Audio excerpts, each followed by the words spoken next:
Free comedy kicked off by and large in Edinburgh about 20 years ago.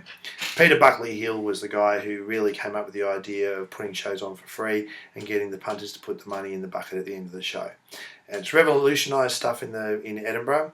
I've been back the last 3 years watching how it works now, 20 years down the track. And now there's 700 shows. It's insane. Yeah, 700 shows are free. And it's almost like a festival in and of itself. That's where it started, and we've been going on at 59 now for 5 years. This will be our 5th year. We started in 2012. But the mission statement of what we set out to do when we started doing it was we wanted to be able to put on a festival show but not risk thousands of dollars. What I wanted to do was get Blaze along today, and we'll just talk about what the experience is like, because you've done 3 years. I've done 3 years. Yeah. So tell us about your first year and what you thought in the first year you came down to do it. It was my dream for so long to do at Melbourne Comedy Festival, and the fact that you can just come in and do it with a little bit of work and effort and talking to the right people, it just happens. Watching Kieran and some of the older comics who have been doing this a while work out how the system works, how to get money in the jug, how to put on a show and perform for those 10 plus days. Yep. Back to back. It's a different experience than doing open mic or emceeing. It's something just so very different doing back to back shows. My aim has always been to get guys like Blaze coming in and learning the ropes and doing their first few shows to not lose thousands. So that first year, just talk about the finance for your first year. So first year in the festival, can you remember where you were financially at the end of the process? What was your initial outlay that year? About $500. $550. How did you do financially in that first year? I broke even. You broke even first year? I've broken even every year. I've done 59. Yep. And the last season, 2015, I tripled my money. You tripled your money? I tripled my money. So you spent 6 and you walked away with 18? Yep. Okay. 18 profit. 18 profit? Oh, no, it was 16 profit, I think. 16 profit. There you go. Let's blue sky what you could do with what we've been able to build in the past 3 years. Yep. So last year, okay, let's just break this down. Last year you did shows consistently in front of 80, 90 people. Yep. Yeah? Yep. What was your biggest bucket? It was $276. Notionally, you should be able to get $5 from every punter. So these days, last year, a lot of the shows were playing in front of 60, 70 people, 80, 90 at peak, and we've had over 100 in there for a time. The show after me, and the show after that, we're consistently getting 100, 200 plus in the bucket. My average for Edinburgh, and people talk about your bucket average all the time, is £3. And if I put that in Australian dollars, I should be able to get $5. Yep. You should be able to get $5. On average, there'll always be the people who can't pay because they're students and other people who give you $10. Yep.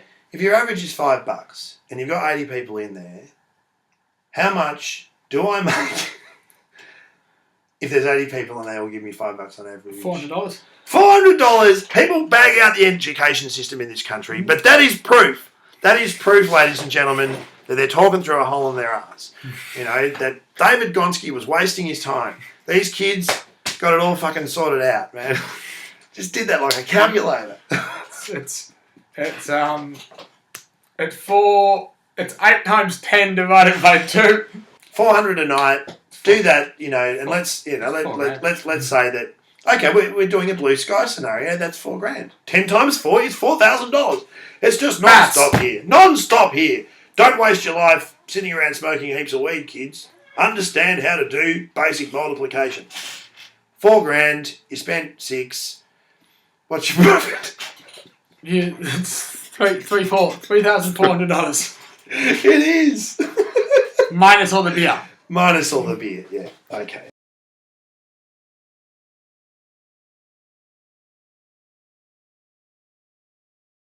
We don't want you to lose money. Okay, so the most you can lose is 600, and you'll do that by not doing any preparation, being really, really bad at doing comedy, You almost have to not show up to lose all And, your money. and let's not forget, there's been a few people along the way who have had a crack at that. Just every now and then. They're the best shows, though. Yeah, like I remember there was one guy, I'm going to name names, one guy just did 10 minutes and ran out of the venue. Just ran out in front of the audience. Actually, the audience came and said, "Where's that guy gone?" And I said, "I don't know." And they said, "Is he coming back?" And I said, "I don't think he is. I think he's gone home." And I was talking to somebody recently who performed at the Comedy Festival last year, and they told me they spent approximately $4,000 putting their show on, had a fantastic season, got good crowds, and they made their $4,000 back. And what I don't understand about that is that doesn't make any sense. If you went to a person and said, "I've got a business, will you invest in my business?" And they went, yeah, for sure. "How much should I invest?" "Oh, give me $4,000 and I'll make $4,000. And you'll be like, "Really? You can double my money?" I'll be like, "No, I'm just going to make you $4,000 back." They would just look at you and go, "You're a crazy person. Like, that doesn't make any sense whatsoever." You got to work when you do free comedy. So if as I say in the offer documents, if you're sitting out there thinking, "Oh, I'm going to give them $600 and then just turn up and say, 'Where's me crowd?' just go away. There's no point. You are one of the dudes who's been really successful with the model. How much work have you had to put in to get those crowds in?" Last year, which was my most successful year, once we worked out the model of the whole team getting together, every performer, we all did maybe an hour or two a day. Yeah. An hour or two a day, which is very doable. If you go out on your own, you should be flying for 5-6 hours a day. Yeah. If you have a team of 10 people, 10 plus people, you have a much bigger presence, you're louder, you're more visible, flying's easier. It's more fun. It's more fun. You don't want to kill yourself. Give it up, give it up, give it up for the Easy Crew. Do do do do do do do do do do. Yep, we could do that for hours. It was a couple of hours a day, wasn't it, that most people did? The flying? Yeah. As a team, get down to town hall about sort of 6 o'clock. That's how it sort of happened. Yeah. That's what has come back from everybody when they come up to me and say, "This has been a great experience." They talk very quickly about the teamwork aspect to it.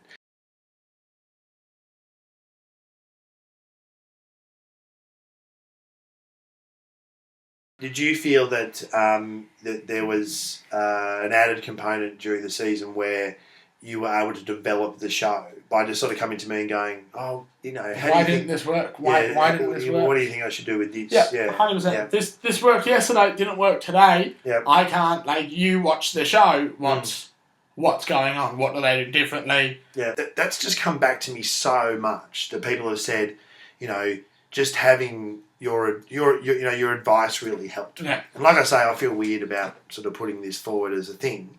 But I guess it's just all about being honest about the whole experience. And the thing about us in our 4th season now is there's several comics who have done that. There's a few of us who have done 10 show seasons, 17 show seasons, 20 show seasons that have done their hard yards and flying. And for the new people coming in, which is wonderful, it's what we want. It's good to be able to give them a hand as well.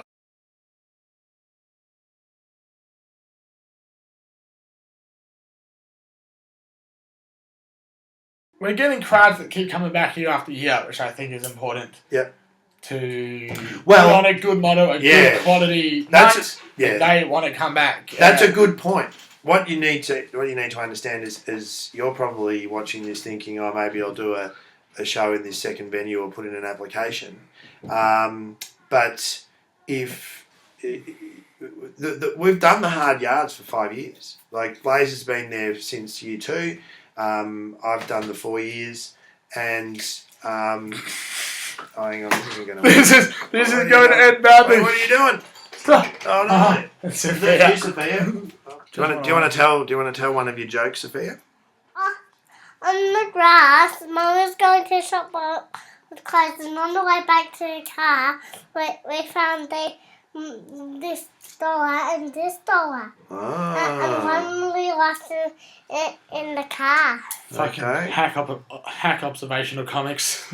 Well, you found some money on the ground. Interesting. Yeah, money on the ground. I haven't, made a video about any of this up till this point because it's just been building and building and building, and people have come before you who are thinking about getting on board now and done the hard yards, and like Blaze is saying, audiences are coming back. We've had thousands and thousands of people through free comedy in the past 4 years. This will be the 5th year that we do it. More people are finding out about it. 20 years down the track now in Edinburgh, audiences know that free shows are where it's at. Yeah. Established artists are coming to the free in Edinburgh because everyone is starting to realise that most of these festivals are set up like a casino. Just because you don't want to put $4 grand Right. on a show doesn't make your show shit. It just makes you not stupid. Yeah, I think so. Yeah, but we're really excited about getting a second venue up, getting some quality shows in there. We've got a great bunch of shows in at 59 for 2016 already. Blaze will be doing his show there and helping run that venue, and this has just been our way of saying, make a submission. We'd love to have you on board. We'd love to have everyone on board. There might be some people who miss out. I really don't know what will happen, but It's a great team. yeah, I hope hopefully the video's given you some sort of insight into what it's like. So, and I'd just like to thank Blaze for rocking over and come and checking it out. You guys. Cheers, folks. We'll see you at the Comedy Festival. If you don't get down to the business of understanding the business of how this works, someone will come along and take advantage of the fact that you don't understand the Yeah. business. It's just the way it works. That's how showbiz works. That's why Elvis had to kill himself. Because he just... Who's Elvis?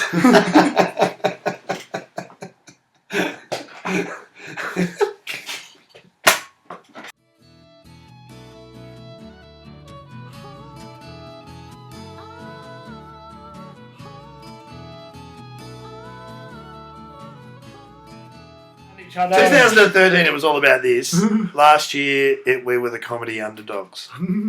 Weren't we, Ben? Yes. Hashtag no edit. Yeah.